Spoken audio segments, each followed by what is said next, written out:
Okay, it is your instant match reaction, and it is Fulham 2, Liverpool 2. It wasn't a good watch by any means, especially if you're a Liverpool fan. It wasn't very pretty, it wasn't very nice to watch.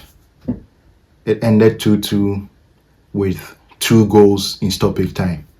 Liverpool scores in the 94th minute to make it 2-1, and Fulham managed to equalize just 1 minute after Liverpool's goal was confirmed. So, in the end, I would say that the draw was probably a fair result because I didn't think Liverpool deserved to win this game based on the performance from the two teams over the course of the 90 minutes. I would even go ahead a step further and argue that Fulham might have even deserved to win the game. But overall, I think 1 point each is a fair reflection of the game because in the first half, I think Fulham were by quite a distance the better team. They attacked better, they defended much better than Liverpool. There wasn't too many chances created by Fulham in the first half necessarily, but the one time they were able to use some quick interchange of passes, they broke down Liverpool's defensive structure, got in behind with Harry Wilson, and he slotted the ball home quite spectacularly, with conviction, with belief, with confidence. He just slotted the ball home. It needed an intervention from the VAR, but I knew right from seeing the move that it wasn't an offside. It wasn't an offside. So it was a very well worked goal.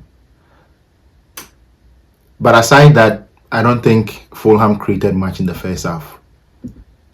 But on the other side, when we look at Liverpool in that first half, it was absolutely horrendous to watch. And I tweeted at the end of the first half that I even wonder if this Liverpool team trains together because the way we were playing was so disjointed. Players weren't sure exactly what they were doing. They didn't have any conviction in what they were doing. They didn't even know what the plan was, and it was so horrible to watch. It was ponderous. Players needed to take 2-3 touches before they make their decision, and we weren't even willing to take any risks. It was so safe. Keep it safe. Players make runs in behind. There was a ball McAllister got in that midfield in the first half. Florian Wirtz was on the left-hand side, made the run in behind, and there was absolute time for McAllister to pick that pass in behind, and he elected to keep the ball, continue taking touches, slow it down, and then give the easiest pass that takes the team absolutely nowhere. So that was the story of the first half. It was ponderous, absolutely ponderous. Too ponderous that you even wonder what exactly the plan was. And we weren't also defensively solid enough. That is why we conceded the first goal from Fulham. It wasn't defensively solid enough. And going forward, it was atrocious. But in the second half, for some reason, we came out flying, pressing much better, trying to get in their faces. We didn't allow them to play from the back. And that is exactly how we got the equalizer. It was a high press that we won the ball. Conor Bradley won the ball, went on a mazy run, got into the final third, kept his cool, and then slotted the ball through to Wirtz. It was very tight. To be honest, when I saw the goal, I thought it was going to be called for an offside. I was very surprised to see the goal allowed. And given that it took that much time for even the automated VAR to decide if it was an offside. Actually, there is a conversation that needs to be had about this automated offside because I wonder if it is really automated, because the amount of time it takes for the automated machine or AI or whatever you want to call it, how much time it took for it to make that decision was absolutely insane. And I wonder if there wasn't any editing going on in the background to try and give Liverpool the goal, because it was quite strange how long it took. So that was the second half. We started well and we got the equalizer. But after the equalizer, Fulham came back into the game full swing, kept us under the cosh, kept pushing, trying to get the second goal. They kept pushing us back. We were defending for our lives. So you might have thought Liverpool have gotten the equalizer and now we kick on from here, but that wasn't to be. That wasn't necessarily the case at all. We were pegged back. We were under pressure. We kept losing the ball whenever we won it back. There was even a chance for them to make it 2-1. Alisson came out to catch the ball, and I think Konate was trying to prevent the Fulham striker. I've forgotten his name. He was trying to. There was a ball in behind that the striker was trying to get. Konate tried to shove him away to allow the goalkeeper Alisson to get that ball. Alisson came out and couldn't make the save. He tried to catch it, but he parried it onto, I think, Harry Wilson's feet, and Wilson lobbed the ball over everyone, and it ended up on the bar. Now that wasn't even surprising enough. Van Dijk, after the ball ended on the bar and came back into play, Van Dijk managed to kick the ball to corner kick instead of clearing the ball out of our space. And I couldn't understand exactly what was going on there. The amount of panicking that we were panicking in our defense, it's very sad to watch. And I think it's gotten to a point where right now, when you are watching Liverpool, you can't expect anything good from Liverpool. The only thing you would hope is that something crazy falls in our way, and that was exactly what happened for the second goal. It wasn't any level of brilliance in terms of the play or in terms of the passing or anything like that. It was a simple ball from Frimpong across the goal, and it was a dangerous ball. Although it was a dangerous ball, but it was something that Fulham could have easily cleared. They could have, but they didn't, and it ended up at the far post, and Cody Gakpo was there to tap it in with his knee. So that was what happened for the second goal. So after we managed to weather the storm, after we got the equalizer, we brought in Frimpong to try and create some width. Silva, the Fulham coach, also decided to go to a 5-back. So he brought in an extra. Did he bring in an extra defender? I think he just went to a 5-back. So Frimpong wasn't initially getting anything out of the Fulham defense. He was trying to stretch the play and run onto the byline and cross, but it wasn't working. On top of that, we are taking off Florian Wirtz. So the creativity down the middle was absolutely gone. So we couldn't go down the middle. Our only option was to go down the flanks. And the best place to do that was on the right side where Frimpong was. And so Fulham were able to predict that. It was so predictable that they didn't even have to worry about the left-hand side of Liverpool's attack, because that left-hand side was absolutely dead. Florian Wirtz was gone. Cody Gakpo is very easy to defend against 1v1. Kerkez isn't going to pose that much of a threat, so they only concentrated on defending Frimpong on the right-hand side of Liverpool's attack. So that was exactly what happened. But then we managed to nick the goal in that stoppage time. But after we nicked the goal, going on the crazy celebration, thinking that we've done it, we've won it, we've nicked the win. That was what I was thinking. My match reaction was going to be Liverpool nicks a win after a very average performance, but then it wasn't to be. Right after kickoff, from right after restarting the game, I actually do not know exactly how we ended up in our own half with that throw in, and the number of players that we put inside the box, deep inside the box, was absolutely crazy, because we thought they were going to go for a long throw. And because we were so afraid, we were panicking about conceding from the long throw, we put all our bodies inside the 6-yard box, actually, not the penalty area, the 6-yard area. All 10 players were inside that 6-yard box. So they decided, okay, these guys are panicking, let's go with a short throw in. And they passed it out to Reed, and he decided, this is desperate times. Why don't I go for it? So he went for it because he had two things that you shouldn't give any Premier League player, no matter how average or below average that player is. You don't give them time and space. And the Reed guy from Fulham was given tons of time and tons of space, and he decided to go for the juggler. And that is how come we conceded that goal. It was a spectacular goal anyway. There was nothing Alisson could have done about that shot, and so it was always going to end up in the net. There was a high chance it was always going to, because he had time and space. He didn't need to rush it.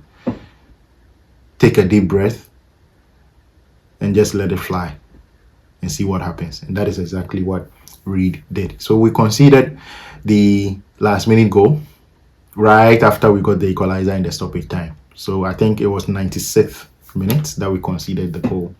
And from there, you knew that Liverpool weren't going to get the 3 points anyway. So it was a drawn game. If you look at the stats, the underlying stats of the game, that is the only place where you can see some positives. But at the end of the day, when we watch a game, we want to be able to see stats that buttresses what we saw in the game.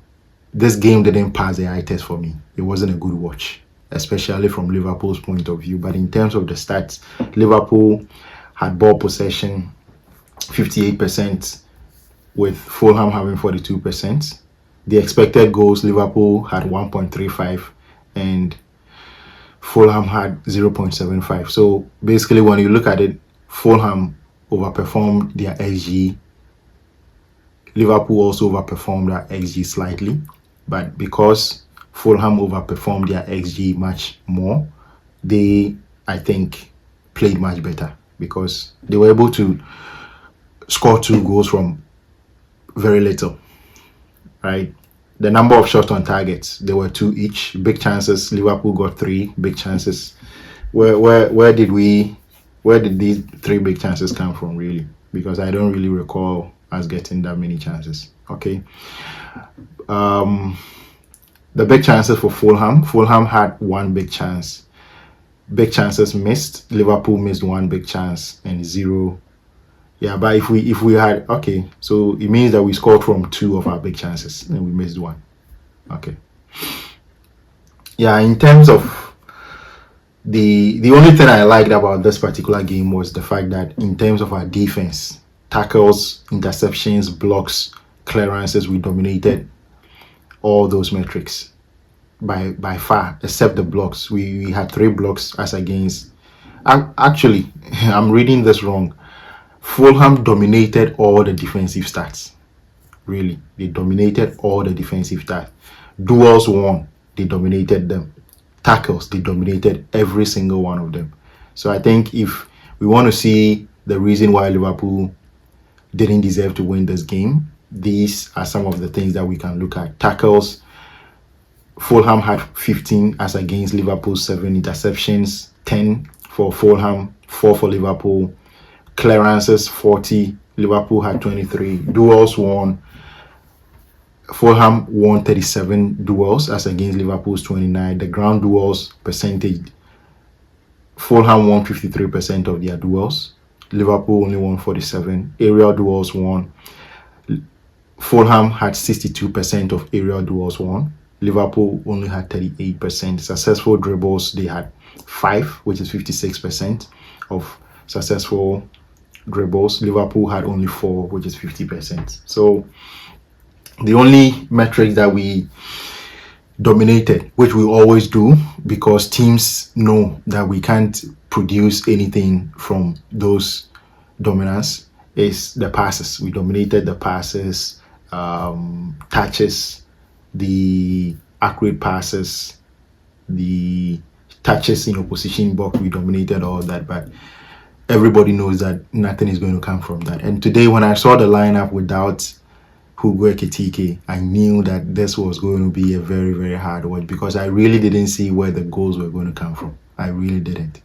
Who was going to give us a goal in this particular game? Because there is no Salah, there is no Hugo Ekitike. And so I struggled to see where the goals were going to come from, with Gakpo playing as a number 9. Gakpo didn't have a good game, even though he got the goal. And it was a bit mad with that celebration. I think it didn't show a tough mentality that this Liverpool team scoring 2-1 against Fulham shouldn't be something that we celebrate taking our shirts off. It shouldn't be. It shouldn't, because it is just 2-1. The game is not ended. And this is very reminiscent of what Richarlison did against Liverpool, I think 2 seasons ago, when Tottenham got the equalizer to make it 3-3 and ended up losing the game anyway in stoppage time, even though they got the equalizer in stoppage time. So that is exactly what happened. Opposition fans, the ops, are going to create banter out of this, and I think Gakpo shouldn't have done that, because he didn't have a good game. And the goal he scored was from kneeing the ball into the net. It wasn't anything spectacular. So really, it shouldn't have been celebrated with that much vigor and vim and enthusiasm, because it wasn't a good performance from him anyway in this game. So enough with the ranting. We've gone 8 games now in the Premier League without losing, but I saw Josh Williams' post on X that this is the most miserable 8-game unbeaten run that he's ever seen, and I completely agree with him. It is the most miserable unbeaten run that Liverpool could ever go on. So, but it's still an unbeaten run, so we'll take it and move. One thing that we need to accept is that this Liverpool team isn't good enough. The manager hasn't been good enough this season. I don't know if he'll be able to turn it around exactly, but from what I'm seeing right now, it is not looking good. Nothing shows that we are going to get back to some sort of normality in this particular season. I'm not seeing it. We've shored up and defended much better in this last 8 games that we haven't lost. That is for sure. That is something that I also asked for, that we stop the bleeding. We did stop it. But right now, in terms of attacking, in terms of just moving the ball quickly, quick interchange of passes, players knowing what to do, one-touch football, it is absolutely missing, especially in the final third. And it is so ponderous and so easy to defend against. Fulham today, they didn't need to break a sweat to stop us from getting anything on their goal. And that is quite sad to watch. Our next game is at the Emirates against Arsenal. And what I would say about that game is that, in spite of Liverpool's performance so far, I expect much better in that game, because it is Arsenal, it is away. And so players don't need motivation from the manager. Forget about the manager. I expect to see a team that is determined to get something out of this game. Because against Arsenal, you don't want to give them an easy ride to the title. We are not in a title race. So the least we can do is to disrupt a team that is about to run away with the title. bring them back, give them a knock, because if we can't put up a performance against Arsenal away, one of our toughest games in the season, then that will be a big problem. This season, I think we've shown up much better in the big games, with the exception of Manchester City away. But I wouldn't be surprised also if we see something very similar to Manchester City away. A very lethargic defensive performance that sends us away 3-0. We might end up getting something like that. It could be a thrashing like what they did to Aston Villa. And the other thing I would say about that game is that if we can prevent Arsenal from scoring from a corner, we'll get something out of this game. That is all we need to do. Stop them from scoring from a corner, and we'll get something out of this game. So I'm not expecting a win. I'm not expecting any sort of great performance in this upcoming game. All I expect is that Liverpool's best would be a draw, and we need to work very, very hard to get that draw. I'll end here. It's getting too long. So thank you very much for watching anyway, guys. I'm so grateful to each and everyone who has subscribed. If you are new here, please do subscribe. Also like the video. If you enjoyed watching today, it's a loss. So I wouldn't imagine a lot of people will enjoy me giving a negative match review. But anyway, like the video and hype it, and also take care of yourself, and if possible, someone else. You never walk alone. See you.